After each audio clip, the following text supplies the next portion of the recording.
Bienvenidos a nuestro canal Historias, Mitos y Leyendas. Hoy les traemos una historia que ha marcado a la humanidad, una historia de fe, esperanza y sacrificio. Hoy hablaremos de la vida de Jesucristo, el hombre que transformó el mundo. ¿Quién fue realmente Jesús? ¿Cómo vivió, qué enseñó, y qué lo hace tan especial incluso hoy, más de 2000 años después? Quédense con nosotros y descubramos juntos la historia completa de Jesucristo.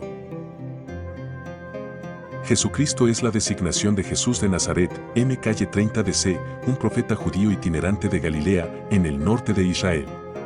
Predicó la inminente intervención del Dios de los judíos en los asuntos humanos, cuando estableciera Dios su reino en la tierra. El nombre propio de Jesús se tradujo al griego del hebreo Yoshua, el que salva. Cristo, en griego, Christos, se tradujo del hebreo Mesiach, Mesías. Mesías significaba el ungido, ya que la unción formaba parte del ritual de coronación de los reyes judíos por parte de Dios. Jesús el Cristo se acortó con el tiempo a Jesucristo, comenzando con las cartas de Pablo en los años 50 y 60 del siglo I de nuestra era.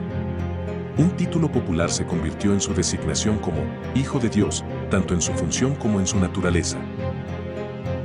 Contexto histórico. Los judíos eran un grupo étnico compuesto por varias tribus que vivían principalmente en Israel, pero también se asentaron en comunidades a lo largo de la cuenca del Mediterráneo. Colectivamente, se les conocía como la nación de Israel. Compartían muchos elementos religiosos con los pueblos vecinos, pero se diferenciaban por tener leyes dietéticas distintas, practicar la circuncisión y observar el Sabbat, un día de descanso cada 7 días. La otra gran diferencia era que, aunque reconocían a las diversas deidades del universo, solo se les permitía ofrecer sacrificios a su Dios. Esto se llevaba a cabo en el complejo del Templo de Jerusalén. A lo largo de los siglos, los judíos habían sufrido la invasión asiria, 722 a.C., la destrucción de Jerusalén y del templo perpetrada por los babilonios, 587 a.C., la ocupación por los griegos, 167 a.C., y luego por Roma. Cuando el general romano Pompeyo, 106 a 48 AC, conquistó Oriente, incluido Israel, 63 a.C., estableció reyes subordinados que se encargaban de mantener la paz, cumplir los decretos romanos y recaudar los impuestos. Herodes el Grande fue nombrado rey de los judíos, 37 a 4 AC, y aunque renovó el complejo del Templo de Jerusalén, fue detestado por muchos debido a su relación con Roma. Tradicionalmente, los libros de los profetas judíos, oráculos, explicaban estos eventos como las consecuencias de los pecados del pueblo, sobre todo por la idolatría, la adoración de otros dioses. Sin embargo, estos profetas también ofrecían un mensaje de esperanza, conocido como teología de la restauración judía. Afirmaban que en algún momento futuro, Dios intervendría en la historia por una última vez para restaurar la nación de Israel y que Dios suscitaría un Mesías para comandar los ejércitos de Dios contra los opresores de Israel. En el siglo I de nuestra era, había varios grupos judíos, sectas, que mantenían las tradiciones de Israel, pero que variaban en su estilo de vida y en su actitud hacia Roma, siendo infames por sus debates entre ellos. De Israel surgieron varios candidatos a Mesías carismáticos, todos ellos pidiendo la intervención de Dios contra el dominio romano. Estos hombres agitaban a las multitudes durante las fiestas religiosas de Jerusalén, invocando a Dios para que destruyera a los romanos y estableciera su reino. La respuesta de Roma fue arrestar y ejecutar tanto al líder como a sus seguidores. El método habitual de ejecución era la crucifixión, el castigo romano para los traidores, ya que predicar un reino que no era el de Roma amenazaba la prosperidad y la estabilidad del Imperio Romano. Los seguidores de Jesús de Nazaret se convirtieron en una secta más de los judíos entre las muchas de la época. Durante los años 20 de nuestra era, Jesús proclamó el mensaje, el reino de Dios ha llegado, conviértanse, Marcos 1.15. La afirmación se presentaba como una buena noticia, griego, evangelion, de ahí el posterior término, evangelio, en español. Las fechas de Jesús. Solo 2 evangelios, Mateo y Lucas, presentan una historia de la natividad, es decir, de los detalles que rodean el nacimiento de Jesús. Las fechas presentan varios problemas.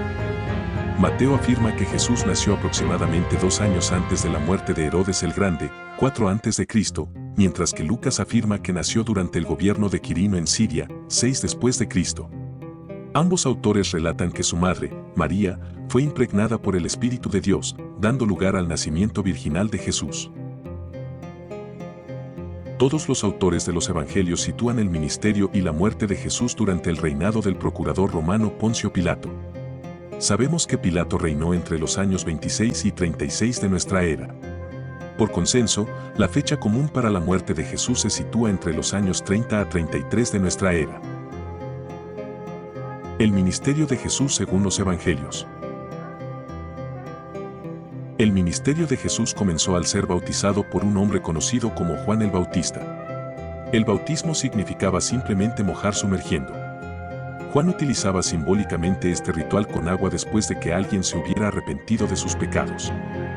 El ritual del bautismo fue uno de los primeros rituales cristianos y se convirtió en parte de la iniciación de los creyentes para entrar en la comunidad.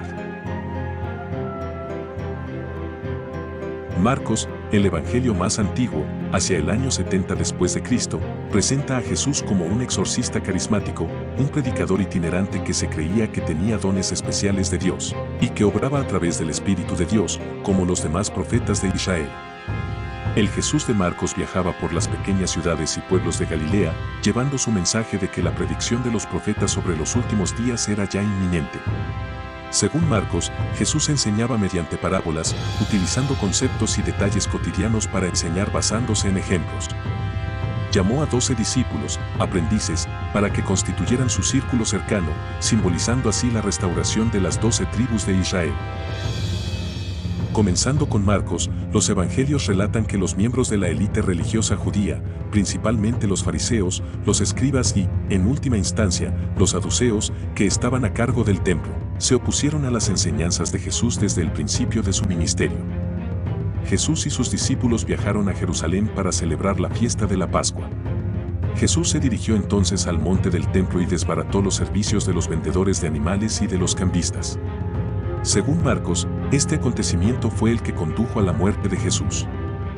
Después de celebrar la comida de la Pascua, que se convertiría en el ritual cristiano de la Última Cena, Jesús y los discípulos se dirigieron al Monte de los Olivos para orar. Marcos relata que fue allí donde uno de sus discípulos, Judas, traicionó a Jesús ante las autoridades judías para que fuera arrestado.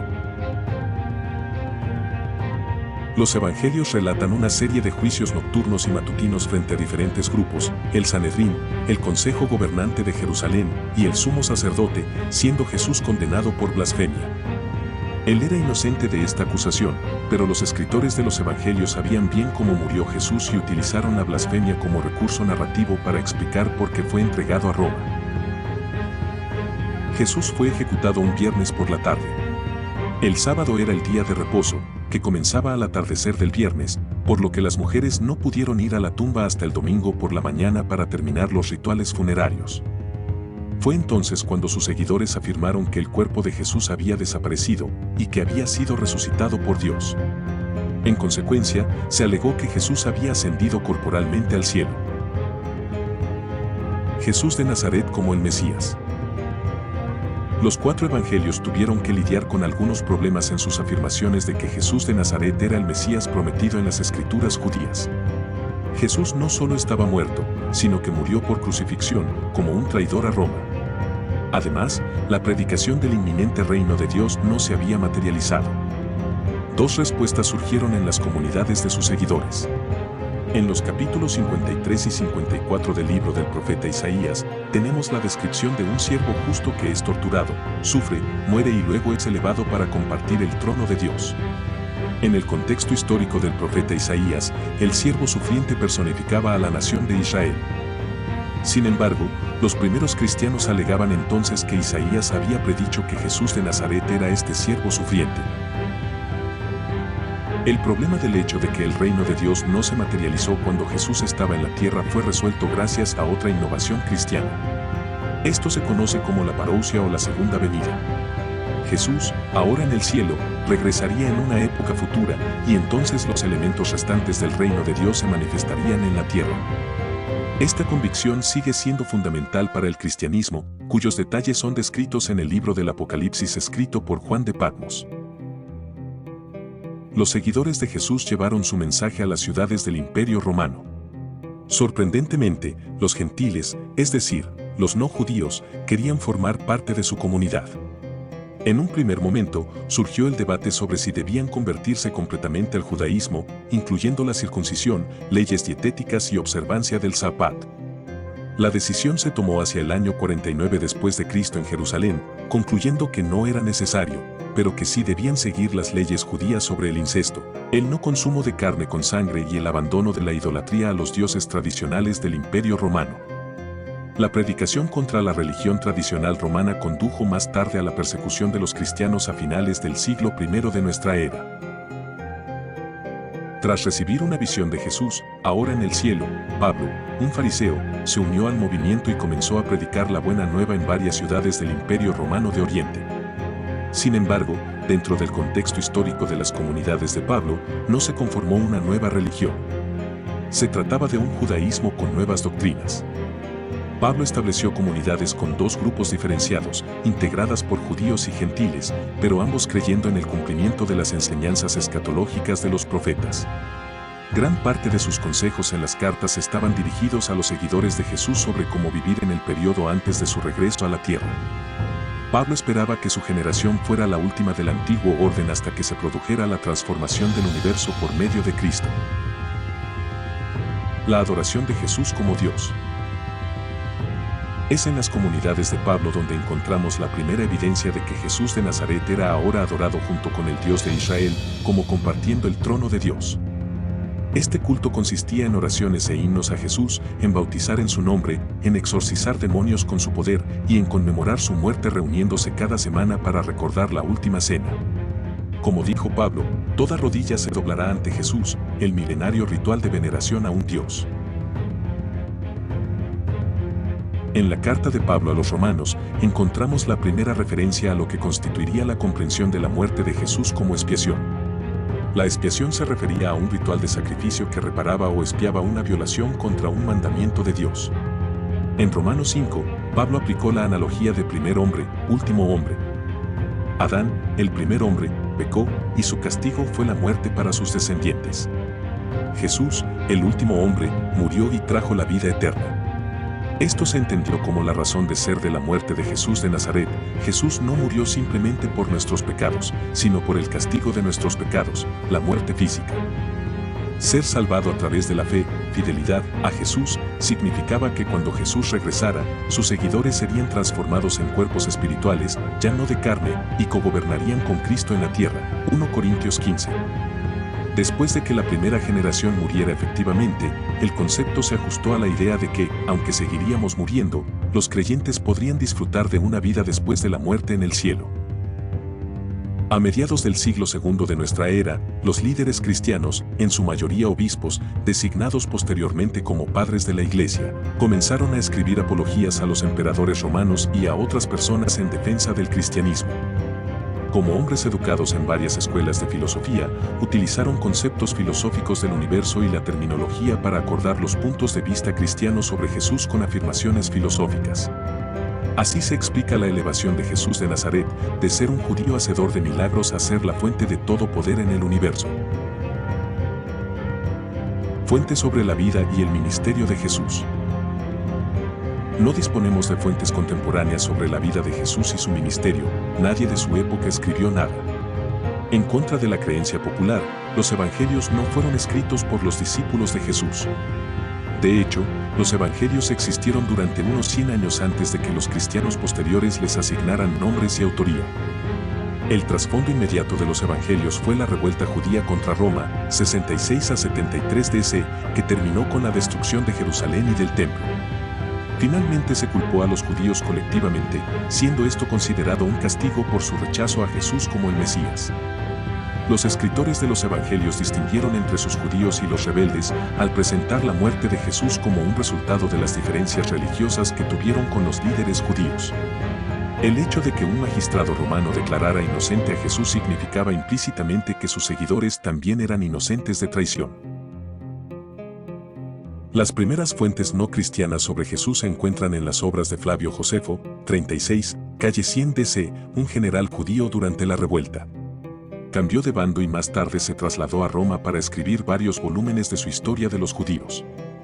Conservadas por los cristianos, estas obras relatan la historia de la muerte de Juan el Bautista, diferente a la versión de Marcos, y la ejecución de Santiago, el hermano de Jesús, en el año 62 después de Cristo. También hay un pasaje controvertido conocido como el Testimonium Freudianum. El Testimonium reconoce a Jesús como el Cristo, pero sigue siendo controversial, ya que en ninguna otra parte de sus escritos se vuelve a mencionar a Jesús. Los estudiosos debaten si esta sección fue añadida por un cristiano posterior.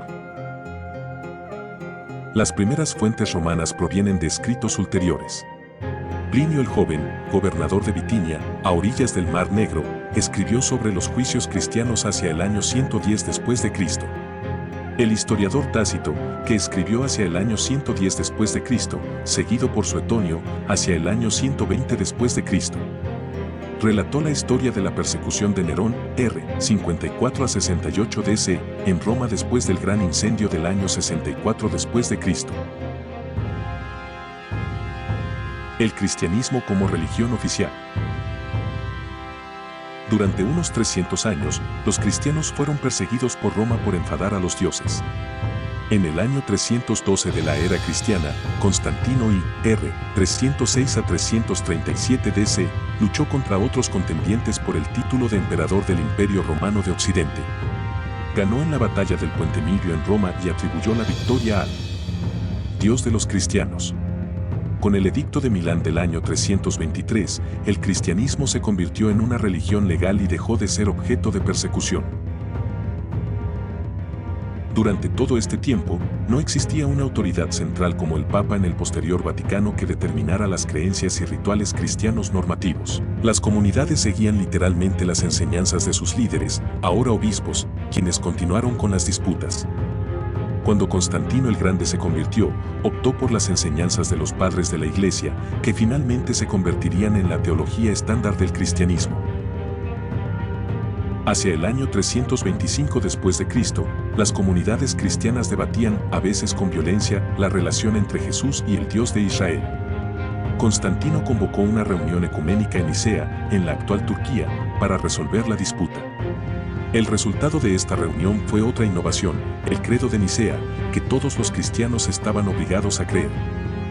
Conservando su herencia del judaísmo, el Dios de Israel era el Dios supremo, pero ahora debía ser adorado simultáneamente con Jesús como la esencia idéntica de Dios, junto con su Espíritu, el Espíritu Santo. Este concepto se conoció como la Trinidad. Un último elemento se resolvió en el Concilio de Calcedonia en el año 451 después de Cristo. Se trataba de la naturaleza humana o divina de Cristo. Tras una serie de debates, los líderes se reunieron para resolver la cuestión y declararon que Jesús tenía dos naturalezas, simultáneamente una humana y otra divina. Las dos naturalezas nunca se superpusieron, siguieron siendo elementos únicos y distintos de Jesús de Nazaret. El cristianismo moderno.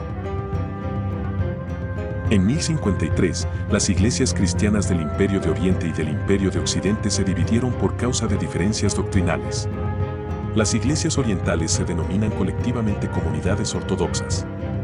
El emperador bizantino de Constantinopla fue el jefe supremo de estas comunidades hasta la conquista musulmana en 1453 realizada por los turcos otomanos. En Europa Occidental, la iglesia medieval estaba dominada por el Vaticano, encabezado por el Papa Católico en Roma. En 1519, un monje agustino llamado Martín Lutero rechazó muchos de los rituales y creencias de este sistema y creó lo que se convirtió en la Reforma Protestante. Lutero se centró en la fe como única vía de salvación individual.